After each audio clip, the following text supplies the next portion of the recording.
Good morning, Knicks Nation. Today is Thursday, the 16th day of April 2026. I hope you're all safe and healthy today. On this Thursday, your family is safe and healthy, and that the needs of you and your family in terms of food, shelter, clothing, as well as health are being met today. Blessings upon those that work in the area of health, along with first responders, always trying their best to save lives. Those also that pick up garbage to keep cities and towns and streets clean. Those that make deliveries for our convenience. Double blessings on the men and women out here trying to help rescue, deliver, and recover teenagers and children victims of child molestation and pedophilia. The ones that are trying to help those that are victims of prostitution, child prostitution, pornography, child pornography, human trafficking, and sex slavery. Double curses on all the perpetrators, the profiteers, and the perverts that create the great demands that cause these multi-billion-dollar industries to exist. Finally, double blessings on the homeless. More than 700,000 men, women, children, families, senior citizens, military veterans, homeless in the United States of America. Blessings upon them, for theirs is the kingdom. So the Knicks are preparing to play the Atlanta Hawks Saturday night, 6 o'clock. Now, of course, we already talked about, of course, we can expect, as Knicks Nation, we know that the media is against the Knicks. There's just no question. And it's almost ridiculous, but is what it is. So we can't change that. So we just move on from it. But we must be aware that it exists. And the reason I make people aware as much as I can that it exists is because a lot of people get caught up in it that's supposed to be Knicks fans. And they're ready to receive negativity about the team they're supposed to be supporting. And then they come to my channel and regurgitate the foolishness. That's why I spend my time trying to help y'all. Now, I said the other day that I think the Knicks could win in 5 games and possibly 6. And again, it depends on the first 2 games. The first 2 games at MSG really will determine the series. If the Knicks take both of those games at MSG, the Hawks are pretty much done. If the Knicks split, it's going to be a tougher series, but I still see the Knicks winning in 6. If the Knicks lose both of those games, there's a problem. Okay, so the first 2 games are very important, just like they were last year when we played Detroit, when we played Boston, and when we played Indiana. If you recall, I think the Knicks, if I'm not mistaken, they took at least one, if not both, of the first 2 games last year in Boston. And that was the turning point in the series. And of course, when we lost to Indiana, they won at least one, if not both games in New York. And that was a turning point in that series as well. So that's important. I'm not saying it's important for every playoff team, but for the Knicks, and that's what we're talking about now. For the Knicks, that's very important. So the important thing is we need to win at least one of the first 2 games. Hopefully, both of the first 2 games. But that's really it. So these first 2 games are important. But this is the thing. And I've seen some commentators say things like, I think, a New York Knicks fan are underestimating the Atlanta Hawks. I don't know how that would be when most of these fools are picking the Hawks. But let's just put it out there plainly. The Knicks are the better team, period, at every position. Okay? The Knicks are the better team. That doesn't mean they can't lose to the Hawks. In the NBA, when you're in a 7-game series, okay? When you're in the 7-game series in the NBA, I'm looking at it. The Knicks did win the first 2 games in Boston last year, and then they split in New York last year, and then they finished the Celtics in Game 6. The Celtics won Game 5, and then the Knicks won Game 6 and finished them. But what was I saying? So the Knicks are the better team. In the 7-game series, generally speaking, the better team wins, which is why, generally speaking, the first 4 seeds of a conference generally come out the first round and go into the second round, which is why most people are predicting that the Knicks will play Boston in the second round. That doesn't mean the Knicks can't lose to the Hawks. That doesn't mean the Hawks are not a good team. That doesn't mean the Hawks, are incapable. But if the Knicks stick to their game plan, which is what we've been saying all year, if the Knicks stick to their game plan and do Knicks basketball, which means low turnovers, which means attacking the paint, which means protecting your paint, attacking the opponent's paint, which means out-rebounding the Hawks, which means playing perimeter defense against the 3-point shot, which means having the ball moving, which means we want, 27, 30 assists. If they can do that, they're going to win. I don't care what the Atlanta Hawks do. Okay, it doesn't matter then. The Knicks are the better team. So if they execute at the level they can execute, they'll beat the Hawks. Period. It's only a question of, is it going to be 5 games or 6 games? If the Knicks do not execute, and that's possible, highly unlikely, but it's possible. If the Knicks do not execute their game plan, Jalen Brunson is trying to play hero ball. They're turning the ball over too much. Cat, Jalen, Hart, turning the ball over too much. Or allowing the Hawks, to put it this way, to create turnovers. That might be difficult. And then, of course, the biggest thing for the Knicks, as far as their weaknesses, is the weak side 3-point defense. That was the Achilles heel last year. Okay? I mentioned it. Last year, that was the Achilles heel against Detroit, against Boston, and then again against Indiana. Killed us against Indiana. The pick and roll, I mentioned, with Halliburton and whoever against Towns and Brunson, and then hitting offside, weak side 3-point shooters, mostly Neesmith. That killed us last year. So that's the biggest thing. Now, speaking of all that, I was very impressed with Jalen Brunson's presser yesterday. And this is the thing. There's so much noise from media types and content creators that people don't actually listen to the Knicks. And then they start speculating with stupidity instead of intelligence. First thing you got to do, if you want to know what the Knicks are going to do, is listen to them. And the thing is, it's not like the Knicks talk a lot. Like Rose doesn't hardly talk at all. Good move. And I'm hearing media types all the time complaining, if Leon Rose just did a presser. No, he don't need to do no presser to give you a fodder to start with BS. And I'm glad he doesn't. And what Jalen Brunson said yesterday, he said, we have plans and we talk about things that you don't know nothing about. Talking about the media. And he said, we keep stuff in-house. Now, that's extremely important, especially when you start hearing trade rumors and you start hearing rumors about who the Knicks are looking at. That's why I say you can dismiss all of it, unless it's Shams or Ian Begley. You can dismiss all of it, okay? Because nobody knows, because the Knicks are very good at keeping things in-house. And that was one of the first things Leon Rose established in terms of the culture in the long-term sustainable winning plan. Keep everything in-house. Control what you allow out to the media. Keep everything in the locker room.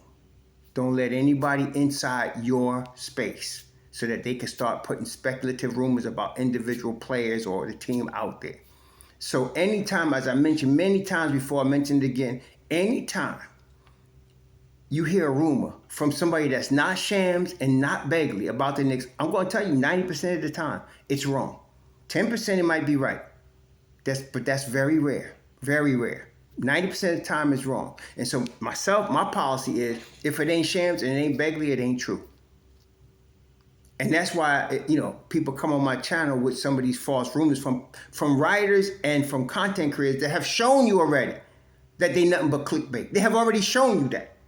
But you still, go for that fodder. So that's why I be having to check some of y'all. But the Knicks are the better team. They're going to beat the Hawks. If you're going to bet, and this is the thing, that's the way the playoffs roll. If there's some flaw, for example, if Miami had beaten Charlotte and moved on, but Bam Adebayo's out for the series, Miami's not at their best. They might have been playing the next round if they had Bam as the better team. But that changes because of Adebayo. If LaMelo Ball was suspended for tripping Adebayo, instead of just fined, he was fined about $60,000. But if he was suspended, that would change the dynamic of the next round, which would be for them, they're playing for the 8th seed and that against Orlando. So that would change the dynamic of the game.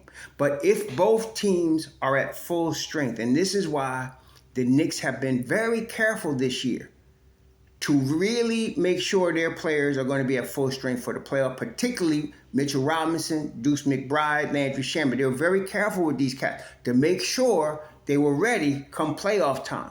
Because if you are the better team, it will show in a 7-game series. That's why it's a 7-game series.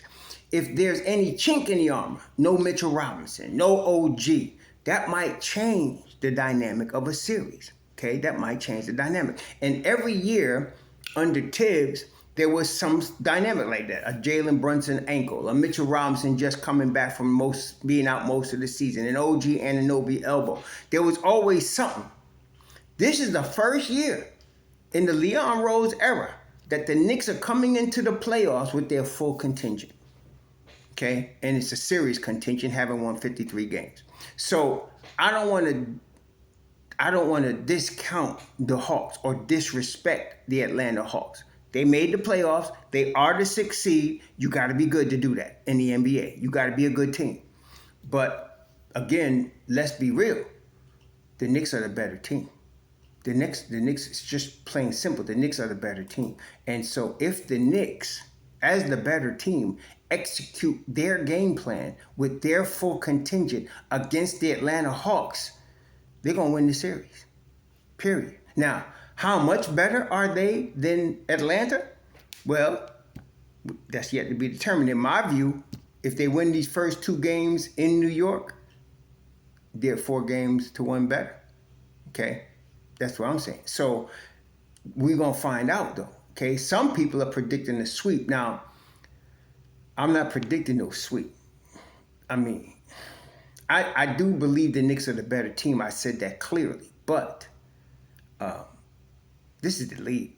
You know, it's hard to get a sweep, especially in the era of parity that we're now in. It's like if this was like San Antonio Spurs with Duncan at his prime and Tony Parker and Ginobili, and they just rolled and made 60 wins in the season, yeah, they could sweep somebody. But you don't got a team like that right now. I mean, Detroit is the closest thing you got to it, right? But Detroit's vulnerable, okay? They got weaknesses that can be exploited. So does Oklahoma City, so does San Antonio. And in that situation, when you have that type of parity, anything can happen, but it's a matter of styles and matchup. It's just like boxing in that regard. Somebody can look unstoppable, like a Mike Tyson in his prime. He could be rolling through the division like nobody could stand before him. He's the baddest man on the planet until he meets Evander Holyfield. And the style of Holyfield was perfect to counter the style of Tyson, which is why Tyson could never beat him. Couldn't beat him. Okay, and it's a game of styles. So there are teams whose style is best suited for other certain teams. See, so for example, the San Antonio Spurs are built to beat the Oklahoma City Thunder.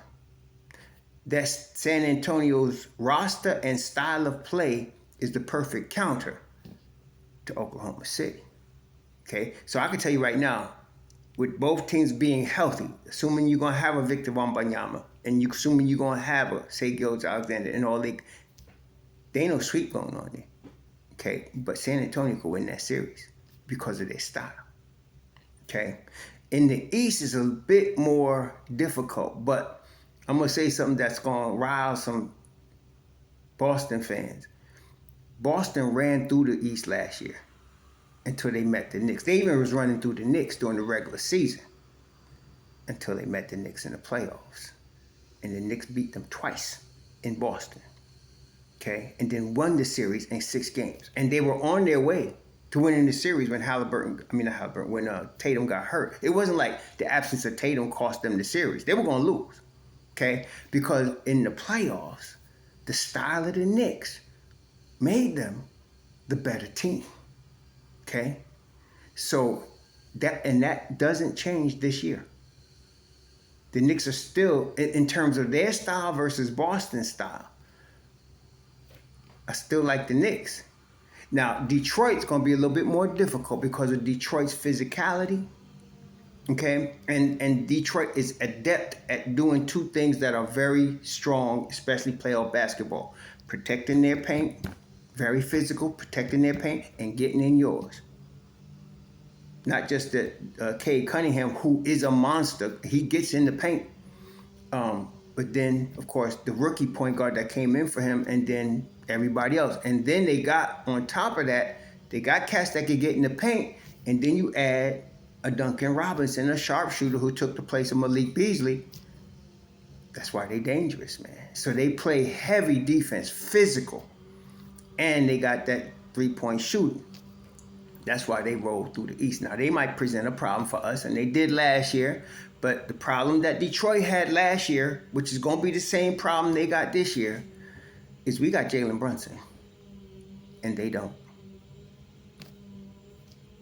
In the playoffs, it comes down to stuff like that. Evenly matched teams, but one player makes the difference. Sometimes in the playoffs, we got Jalen Brunson, fourth quarter assassin. They don't. I'm not saying Cade ain't that dude, but Jalen Brunson scored the most points of any player in the NBA in the fourth quarter this year. Jalen Brunson is the reigning clutch player of the year. Jalen Brunson has another gear in the playoffs, especially in the fourth quarter. And I'm glad he's on our team. One thing I keep telling y'all, never bet against Jalen Brunson. Anyway, you'll enjoy your Thursday. Be safe out there. 2 more days and we'll be watching some more Knicks basketball. Sure.